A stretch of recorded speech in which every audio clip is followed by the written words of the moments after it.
All right, folks, welcome to this special edition of Roland Martin Unfiltered. Common is a native of Chicago. He, of course, is a rapper and an actor, but also he's a brother who cares deeply about social justice.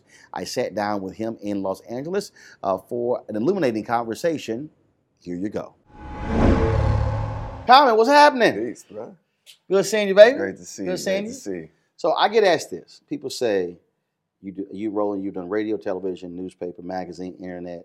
Which one do you like the best? And I said, well, each one does something different for me. Yeah. So for you, what does movies and television give you creatively, personally, that music doesn't? Well, acting itself gives me an insight into my own humanity and who I am, because taking on characters, you kind of have to examine yourself and find certain things about you. But then again, it also helps me to learn about other people, because I feel like, as you become this character, you start to walk in the shoes of that human being. And, and I try to dive as deep as possible into these characters. And through that experience, I feel like each time I do a character, I get more understanding of other people and I get more compassion. So it definitely brings me that. And I think, coming to hip hop is hip hop is a culture that started real, this is street, this is what we do, this is masculine, this is black expression, black and Latino expression. So it's I felt like as an actor, I could go to all these different places and try different things. And now I bring that to hip hop, meaning my live show, I bring theater aspects to it. But when you as an actor, you just got to be free and you can't be afraid. You're not trying to fit in one lane. You just gotta be free. So I think that really helps me when it comes to my music. Also, I would think that when it comes to acting, not only are you you having to be enveloped by it, it also allows for you to take chances to where you go, I wouldn't do that in real life. Yeah. But okay, cool. I can just roll with this thing now because it's the big screen and the small screen. Yes, definitely. I mean, should I always tell people, man, like some of the things, like I can't go out and shoot people in real life, but I don't want to. But it's times I'm angry enough, I want to do something, but I can express it in movies, and everything is safe, everything is good, and just like you try different things, like characters that you try, you wouldn't walk around and do those things or wear those things, and like I said, it gives me that. When I see people now, I'm like, man, like I kind of relate to them more. Like, and I always was as a kid, I kind of thought that I liked people who were free and did their own thing. Like, so now it just makes me be like, man, I'm free now. I remember when Sam Jackson was critical Yeah. of rappers who became actors, and a lot of people said, "Oh man, you're hating." But what I heard from Sam was, look, if you're going to do this thing, work on your craft. Yeah. Just like I would think if a young cat rolls up on you, man, I want to do you probably say, don't get hyped by cars and houses. If you don't work on your craft, then you can't do what I do. Yeah. I mean, first of all, I respect what Sam said. I mean, initially I was like, what is he saying? Because why he hating? Yeah. Initially I was like, I wanted to know exactly what he said because I heard it like from other people. But I came into acting like as an actor. Like though I do music, I was studying acting too. Like at a certain point in my career, I just said, man, I want to pursue acting because I loved films. I loved going to the theater. So it was like, man, I want to do this. And I felt passionate about it. But I think in any field you get in, you got to work on it. Like you want to work on it, especially if you want to have a career in it and be a great. And like my thing was, okay, I'm starting off, I'm a baby in acting, but I feel like someday I will reach greatness. And I'm willing and I love working at it. So that's how, I mean, and people sometimes talk to me about, man, y'all rapper actors. And I'm like, man, you can't really classify like all of us in the same box. Everybody has their own individuality, their own story of why they acting or how much, like one of my favorite actors who also does music is Mos Def, and though he hasn't done films and we haven't seen him in something lately, man, that dude is incredible. I saw him on, he did theater with Jeffrey Wright and was incredible in movies. And my thing is when you have every person that does music and then acts is not, everyone ain't necessarily good. It just depends on if that person really does have the talent and they really respect the craft. So, well, it was funny you say that because so I'm sitting here, I'm at home, and I'm flipping through the television, then, because I've heard you do voiceover for documentaries and stuff like that. So I'm flipping, and now I'm seeing you interview Serena. And this is me at home. Yeah, let me look at comments, interview skills. And because again, Sam, because even that's different. You might know somebody, but being on camera and having to draw something out for the purpose of the audience, same thing. That's a different skill set. Let me tell you, it truly is a skill, and I have a really a lot of respect for what you do and people that are as talented as you are in this field, to be able to talk and get conversations going with people and keep it natural, but still get what you need to get out of them. Everybody's, because you're dealing with a lot of different personalities. That interview I did with Serena was like, that was the final one, but I did like one with Mr. Harry Belafonte. I did one with Lorna Simpson. I did one with D. Ray McKeeson, who from Black Lives Matter. Man, it was like, and each person you're trying to figure out, okay, like, I'm like, wait, I'm not a journalist. But, you have to, one thing I understood was like, okay, I got to stay present. As much as I really, certain things I know I want to ask, I'm like, I gotta stay present. So I just did my best to do that, because that, in all truth, that's important as an actor, to stay present, because no matter all the preparation you bring to the table, you can't just, like, when you get in the scene, you got to be in the scene. Like, you got to be alive in the scene. Right. You can't like, I rehearsed it this way, because what if the actor you acting with is doing something different? Oh yeah. Oh no. There have been times when the person you're interviewing, they had a bad day. Yeah. They got an attitude. They don't feel like talking. They're tired. Yeah. And at the end of the day, you sitting here going, look, I got to get this thing Yeah. done. So I got to figure out how I can connect with them. So it might make them laugh. It might rib them. Yeah, that's what I was gonna ask you. What do you do on the person when they got a bad day? That's where laughter comes in.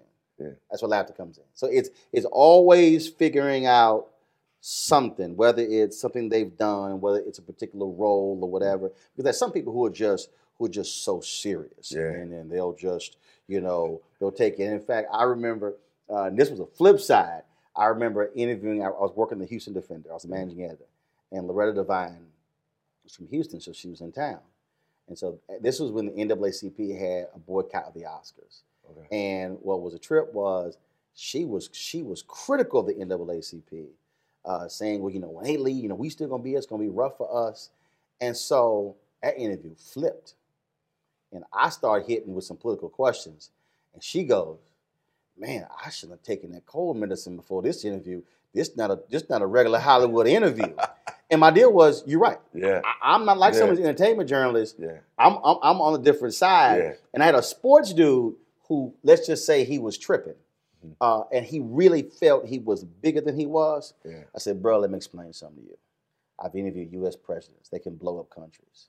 You bounce a ball. Yeah, for real. I said, blow up country, bounce a ball.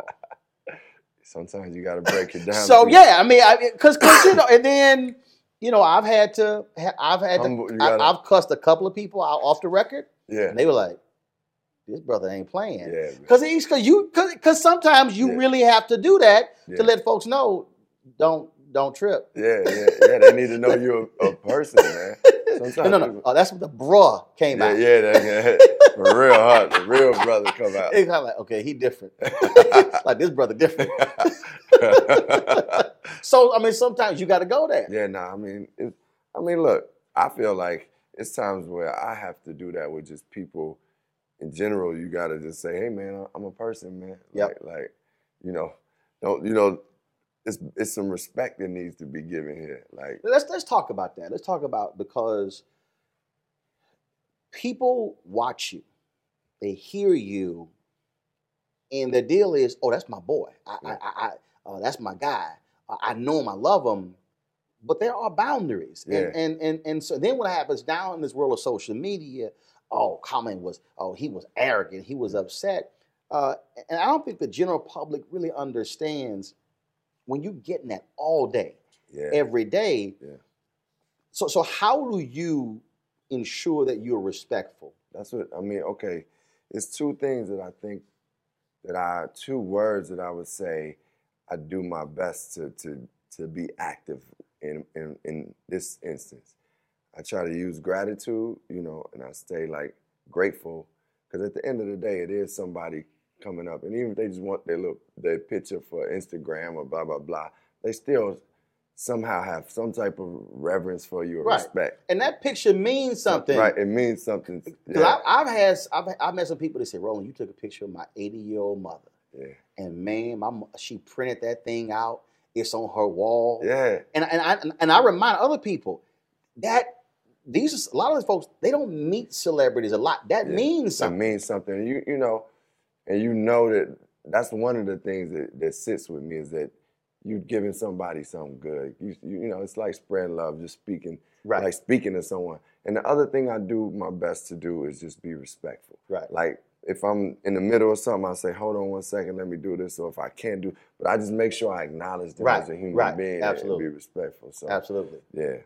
And have you also pulled the coattails of some other cats who said, bro, that's how you eat? Yeah. Yeah, oh yeah, for sure. I was rolling with we were going to this event in Philadelphia, and it was like a, star. This kid that was like the teenage girls. I mean, it was girls crying and like, I was like, it was You're a like, girl that I who banned. cried for me? Yeah, I mean, I don't get nobody crying for me, not in that way, huh?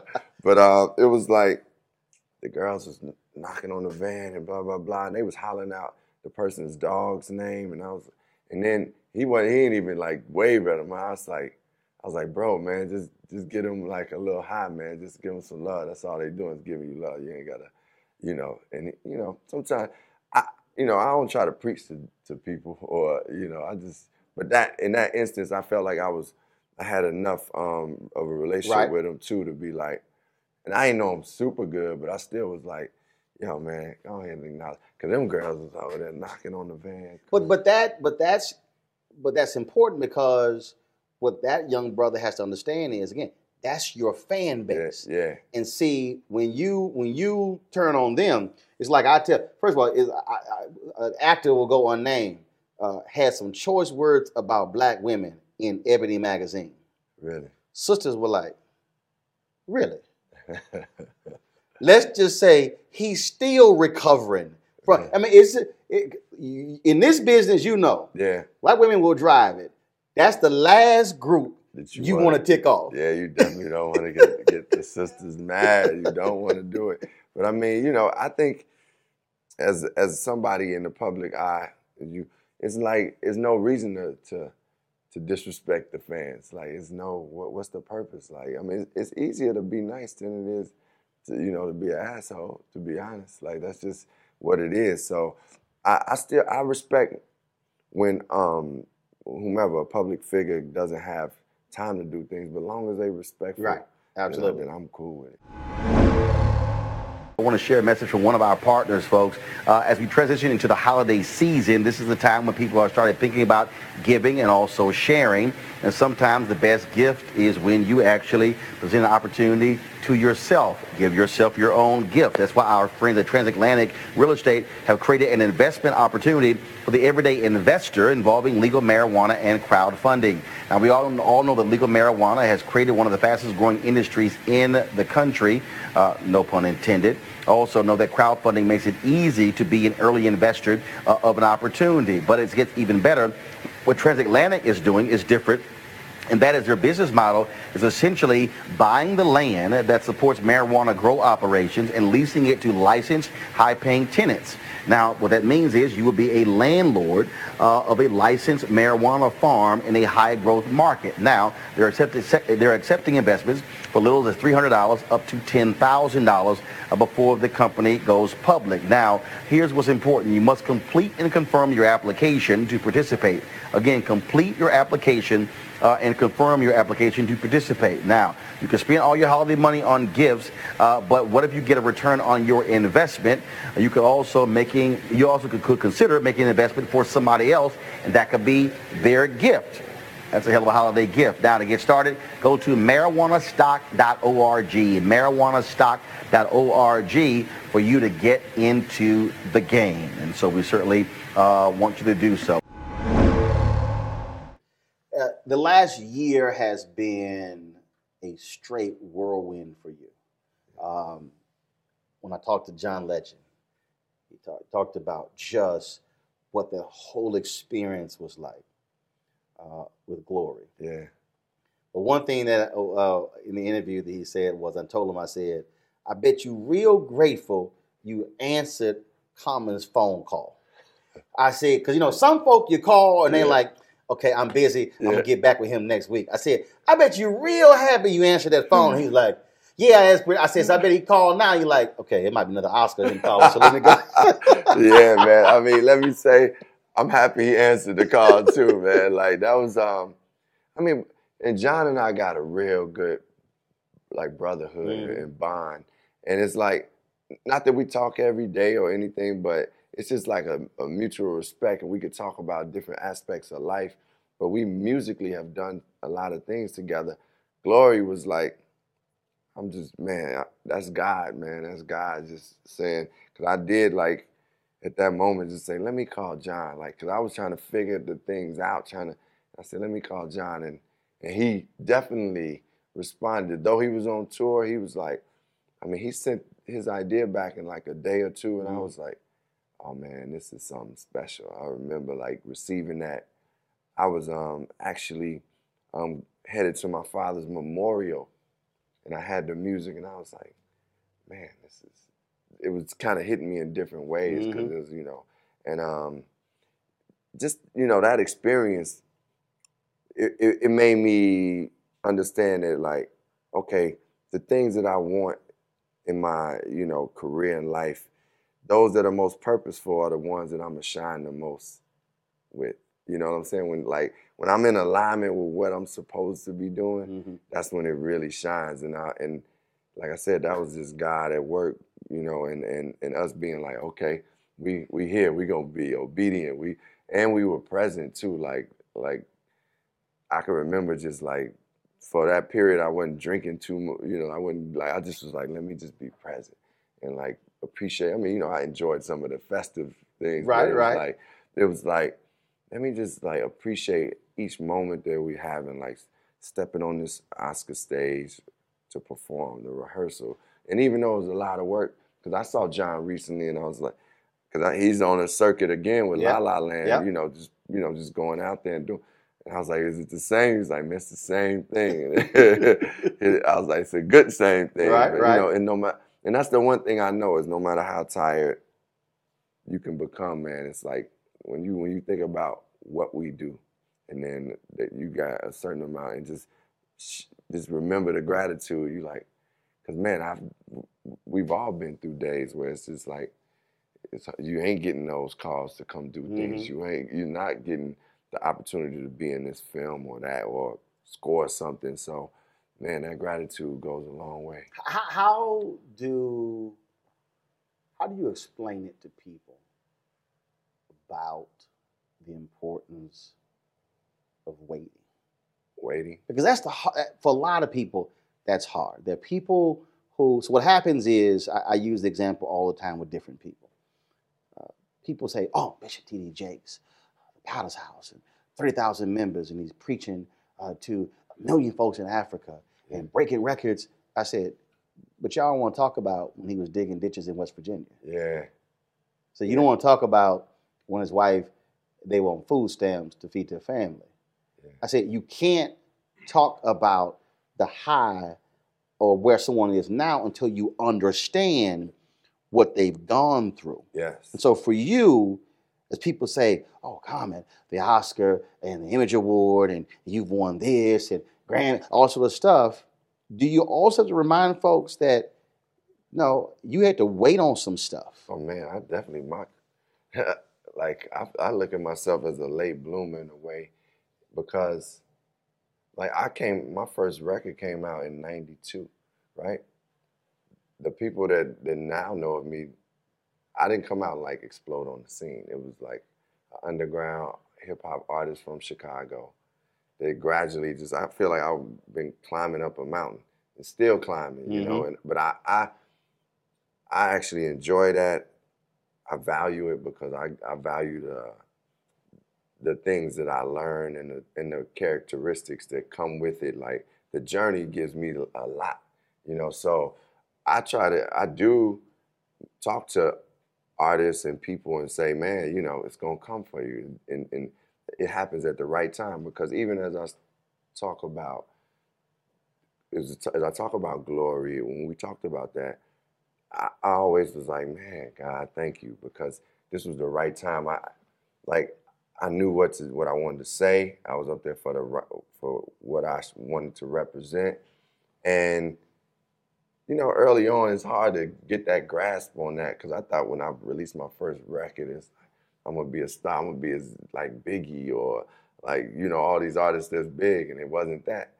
And I never like was like I'm not going to be that. I always kept hoping my dreams there, but of course, initially you want it right then and now, like right then and at that time, you like I want it now, but now it's like I still battle with patience sometimes, but me too. Yeah, exactly. Man, come on, really? Exactly.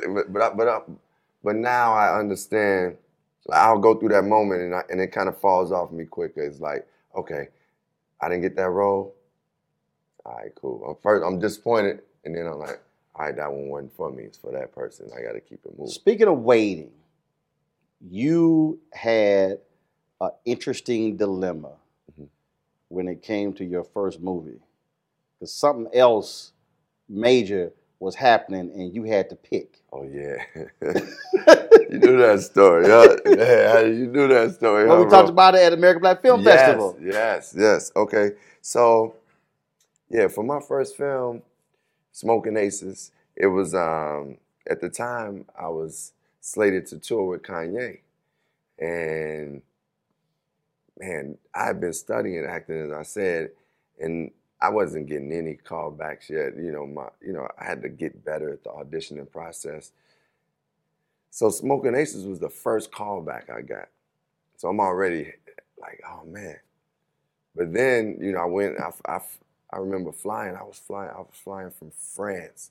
I flew in to do my second audition. I went straight from the airport. Boom, ready. I did my second audition and rehearsed, and I was like, and about a week later, I got a call from the director saying, man, we want you for this film. You probably just lost it. I lost it, man. I was teared up. I was jumping up and down, and because I was in a hotel room. We were out in Puerto Rico for this DJ festival. It was me, Kanye, and a couple other artists. And I remember hopping up and down on the bed. I called my mother like, Mom, I'm gonna be in a movie. I got the movie, and then, man, after that joy, I just had to take it in because I was like, wait, I'm slated to be on tour with Kanye. And I was like, man, this is my dream. I got to go for it. And I had to, man, I took in all that joy. And then I went over to Kanye's hotel room and said, man, I got offered a movie, man. I might not be able to do this tour.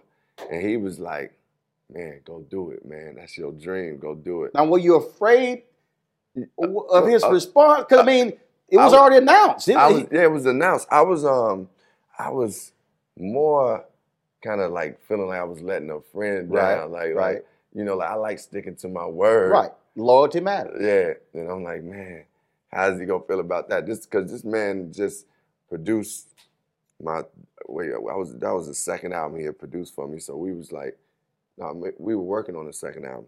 But anyway, it was like, man, he's done so much for me. Like, if I leave this tour, are you gonna feel like I'm taking away from what we building? But that just showed me a lot about our friendship, because he was like, man, that's your dream, go get it. And, I went and got it. You were like, "Ooh, I'm so glad he was cool about that." Man, I was definitely, I think at the time, the promotional company was like, they definitely wasn't happy with it, because they selling.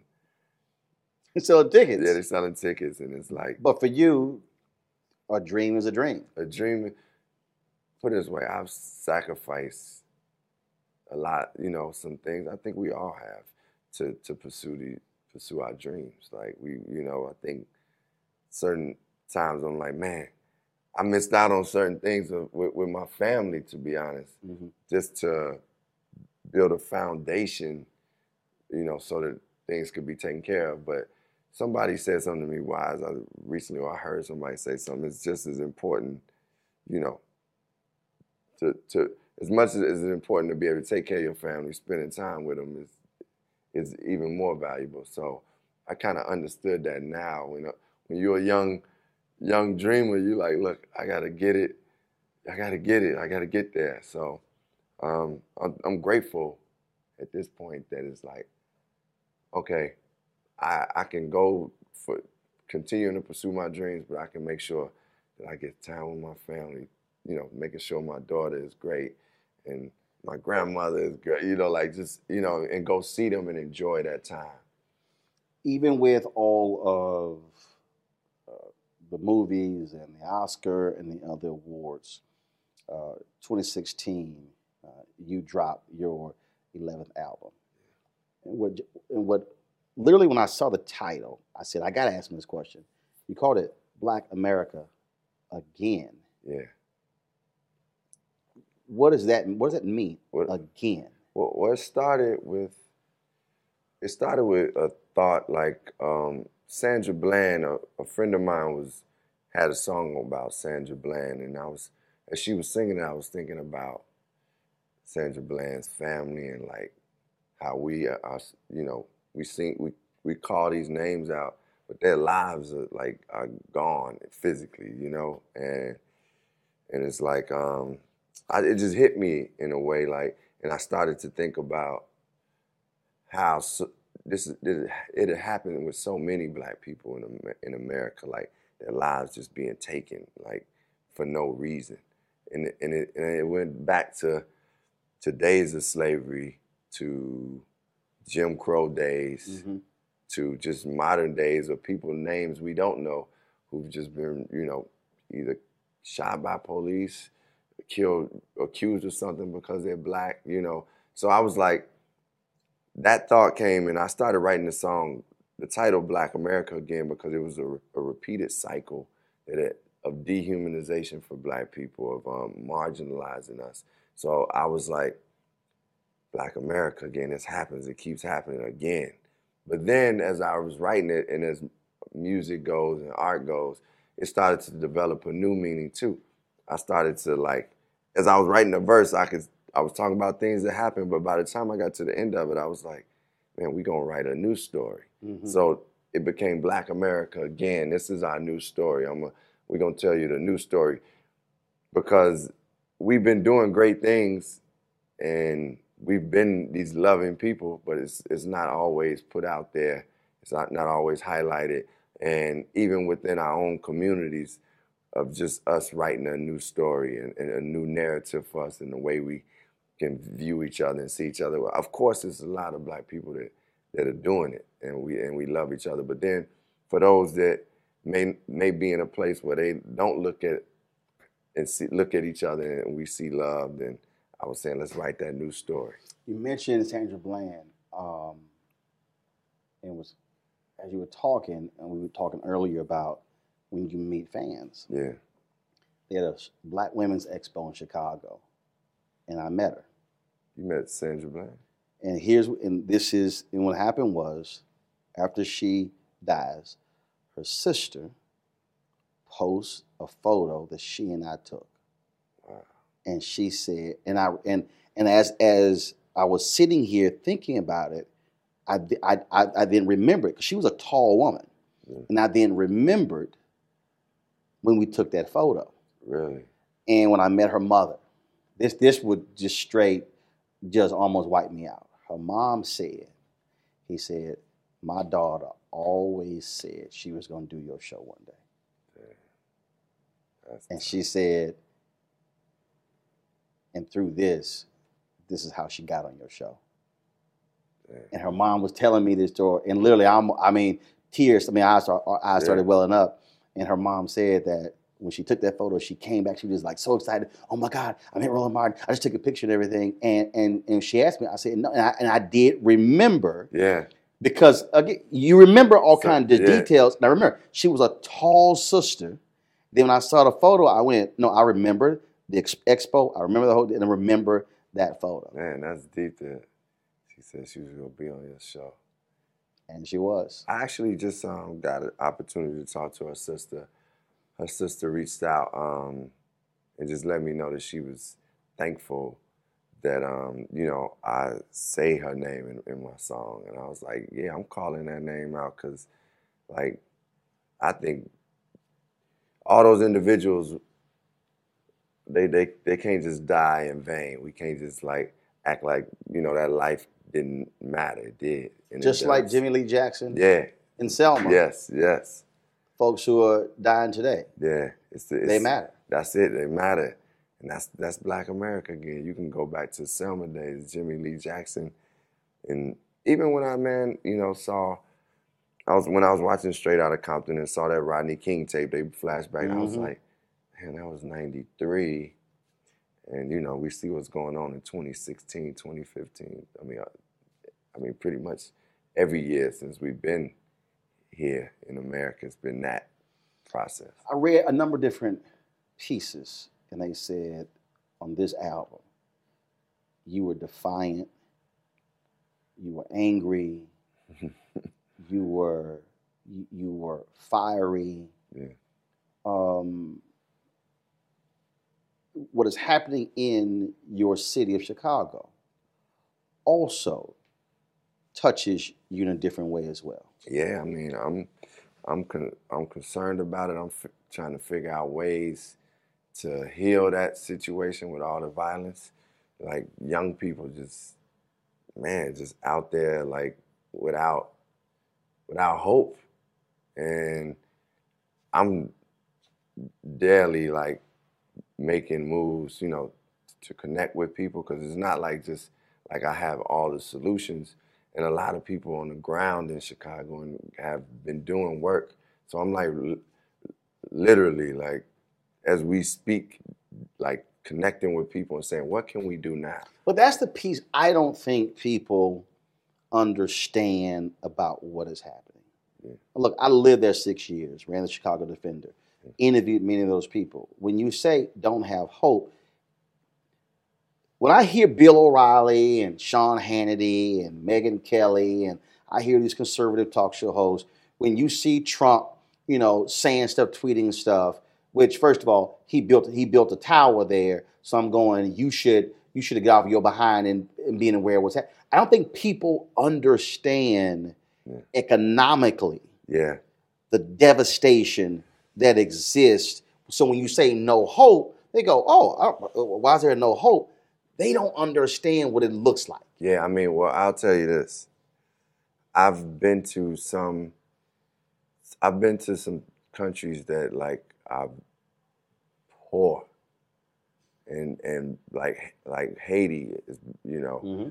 I've been to like, and it's times when I'm riding through Chicago and I'm like, man, this thing it look like it's desolate. It's like it's depressing, and it's because, you know, people don't have.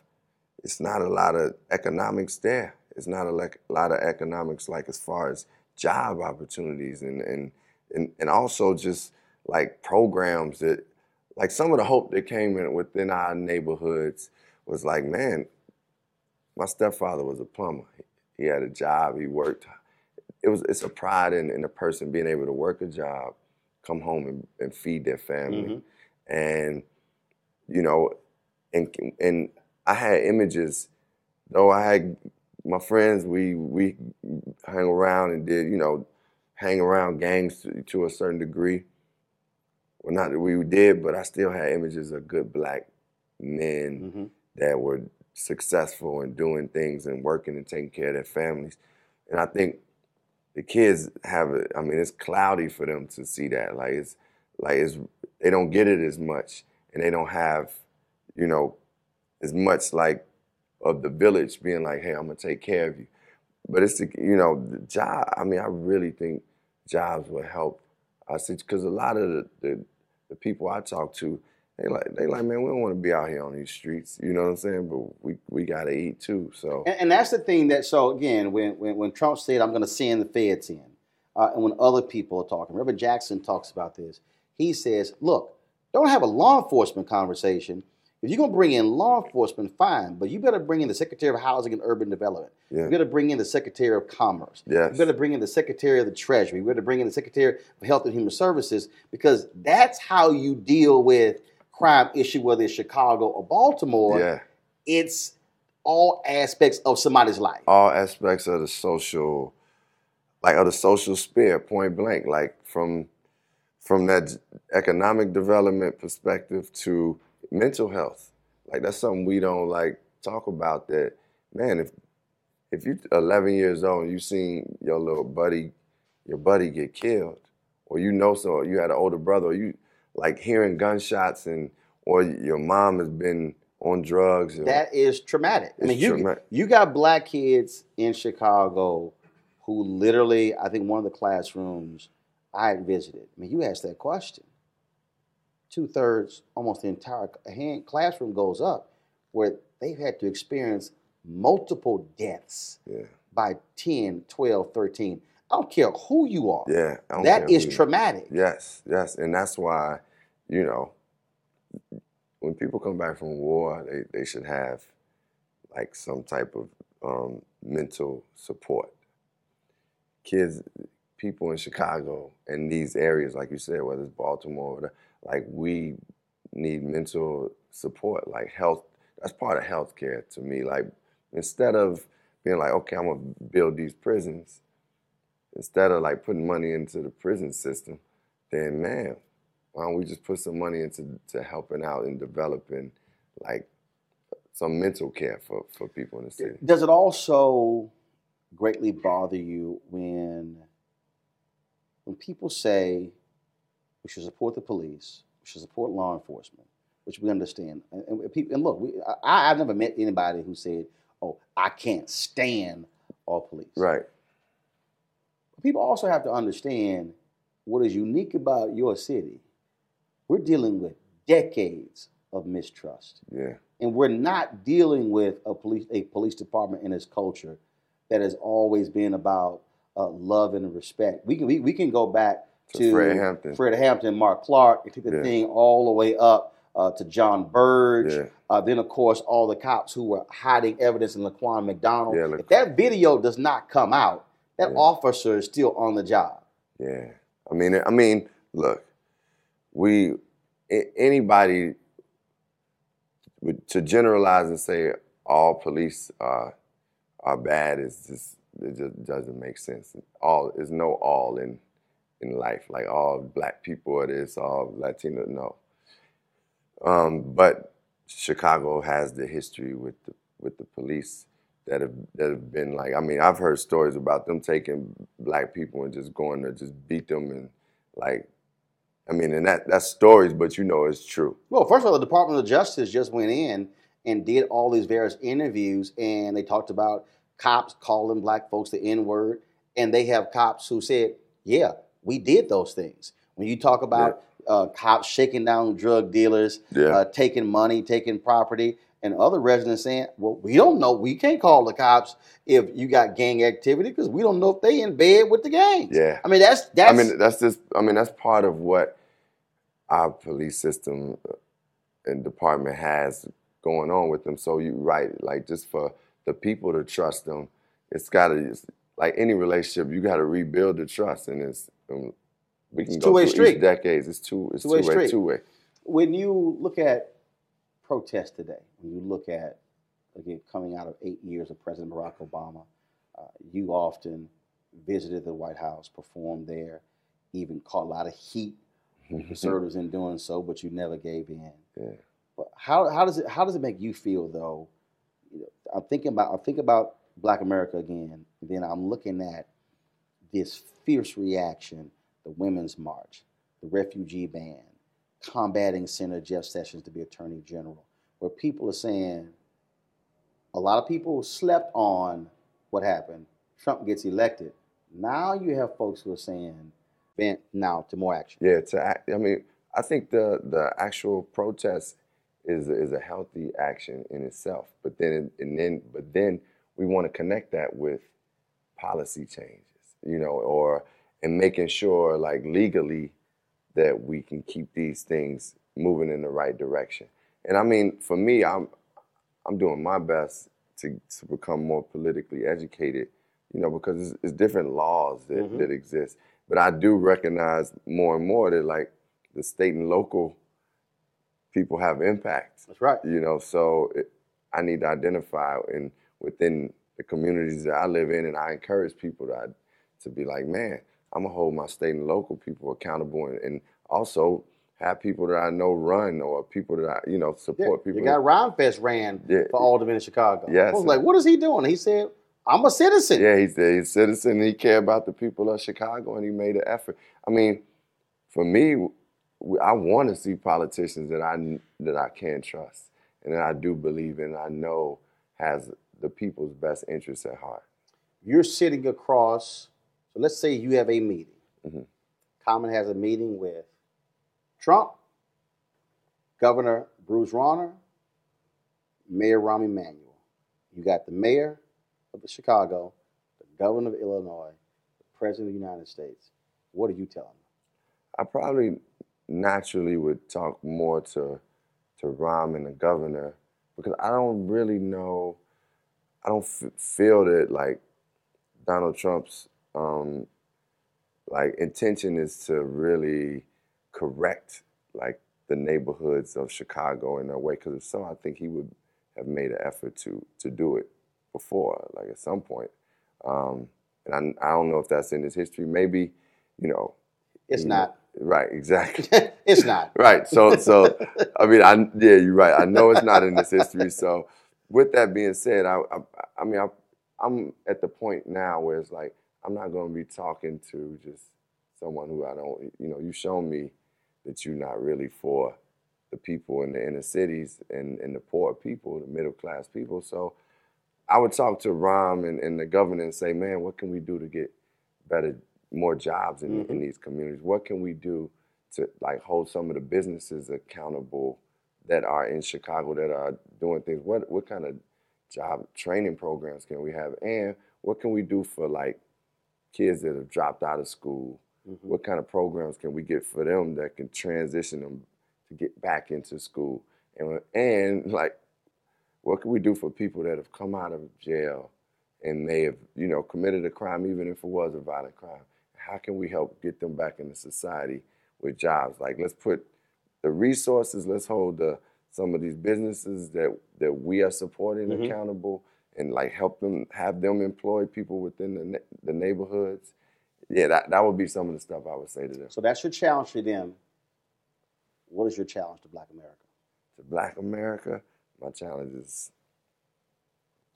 I would say my first challenge is to remember God is on our side, right? So, like, to instill spirituality into all our movement, meaning whether it's the march or whether it's waking up in the morning and you saying your grace with your family, just making sure we keep God in the forefront and first. I would say remember that love gonna prevail over everything. So if we can in the midst of like being in some of the most difficult situations, which I know is tough, I would say, look, I'm with you. I know that it's tough, but try to be as loving as possible, be as loving to each other as possible. And that means like forgiving sometimes, because right now, like when I look at some of the violence that's going on, it's just when I hear the young people talk, they like, man, I had to get him before he got me, or he did something to this person. So that would be another thing I would subscribe. And then I would just say, man, do our best to empower ourselves. Like, I know it's tough in our situations, but we got to put our minds and energy and hearts to empowering each other. And I would say, and I'm saying that to the Black America, I'm saying it to me too, like saying I got to live up to that also. We've talked to you, you've done movies, you've done music, you've done all these things. Is there something that you really want to do that you haven't done yet? Well, I mean, it's still revolving around the arts. Is doing a play. I would like to do theater at some point. And I want to do, I'm producing some television and films. So I want to, those things. I want those things as they come into fruition. I'm looking forward to that. But I want to lead in some major films. But and two, I want to like open up some schools in different places. Like, gotcha. Yeah. What, charter schools? Yeah. Really? Yeah. Okay. Well, I'm a huge school choice supporter. And I'm a firm believer. If we can control our own education, that's the game. So because Jalen Rose has won in Detroit. Marvin Sapp has won as well. A number of brothers and sisters have actually opened their own. Oh man, I didn't know. We got to talk about that. Yeah, we got to talk. Definitely. Okay, we can talk about that. Yes, sir. All right, so I got two more questions. I'm ending with this here. So these are somewhat fun, challenging. Okay, so anytime I talk to Eddie Levert, the OJs, or I talk to Cats with the Temptations, what I always loved is that when they went on the Chitlin circuit, all these groups performed. Yeah. And one group made another group better Yeah. because they just brought it out. A lot of cats today don't like the level of competition.